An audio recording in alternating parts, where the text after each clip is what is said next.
मुंबईकरांना प्रजासत्ताक दिनाचं गिफ्ट मिळालेलं आहे। कोस्टल रोड आणि वरळी वांद्रे सी लिंकला जोडणाऱ्या पुलाचं लोकार्पण आज मुख्यमंत्र्यांनी केलेलं आहे। मुख्यमंत्री देवेंद्र फडणवीस, उपमुख्यमंत्री एकनाथ शिंदे यांच्या हस्ते कोस्टल रोड प्रकल्पाचा लोकार्पण सोहळा पार पडलेला आहे। या लोकार्पण सोहळ्याच्या कार्यक्रमापूर्वी हेलिकॉप्टरद्वारे पुष्पवृष्टी झाली। या पुलामुळे वाहतुकीवरचा ताण कमी व्हायला मदत होईल। पुलाचं लोकार्पण जरी आज झालं असलं तरी मुंबईकरांना या पुलावरून उद्यापासून प्रवास करता येणार आहे। या पुलामुळे मरीन ड्राइव्ह ते वांद्रे हा प्रवास अवघ्या 15 मिनिटांमध्ये शक्य आहे। यासाठी आधी 1 तास लागायचा, मात्र आता या पुलावरून जर आपण प्रवास केला तर तो आपल्याला अवघ्या 15 मिनिटात शक्य होणार आहे।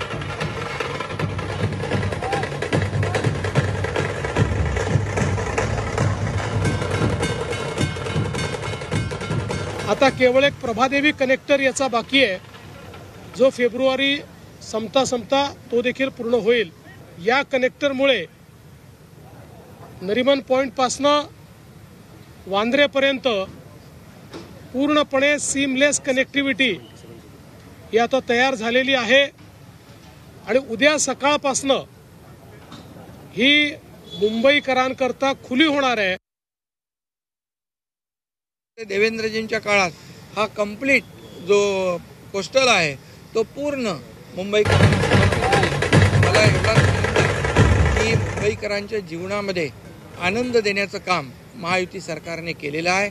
आणि आपण जर हा प्रकल्प पाहिला तर वरून जर आपण पाहिला तर आपल्याला वाटतं आपण परदेशात आहोत की कुठे आहोत।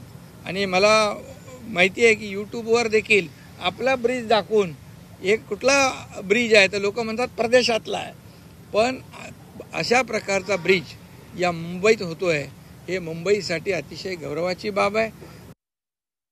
तर उद्यापासून हा मार्ग सर्वांसाठी सुरू होणार आहे। मुंबई कोस्टल रोड सकाळी 7 ते मध्यरात्री 12 वाजेपर्यंत मुंबईकरांना वाहतुकीसाठी खुला राहणार आहे। सध्या मरीन ड्राइव्ह ते वांद्रे सी लिंक या प्रवासासाठी जवळपास 1 तास लागतो, मात्र आता अवघ्या 15 मिनिटात हा शक्य होणार आहे। इथला आढावा घेतला आमचे प्रतिनिधी ओम देशमुख यांनी, पाहूयात।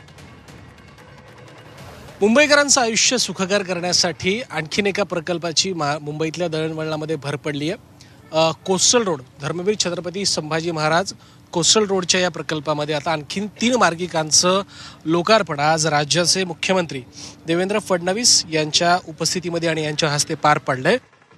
खरं तर आज या मार्गिकांचं लोकार्पण होताना मुख्यमंत्र्यांसोबत उपमुख्यमंत्री एकनाथ शिंदे, त्यासोबतच मंत्री आशिष शेलार, मंगलप्रभात लोढा, महापालिकेचे आयुक्त व इतर अनेक महत्त्वाचे अधिकारी या ठिकाणी उपस्थित होते। 10.58 किलोमीटर लांबीची ही मार्गिका आहे।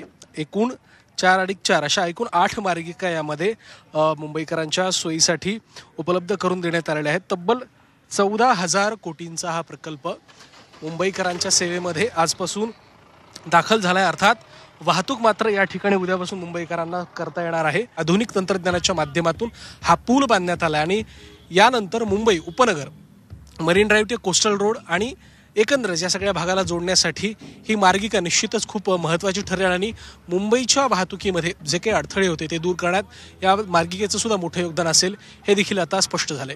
व्हिडिओ जर्नलिस्ट मनीष सह मी ओम देशमुख, झी मीडिया, मुंबई।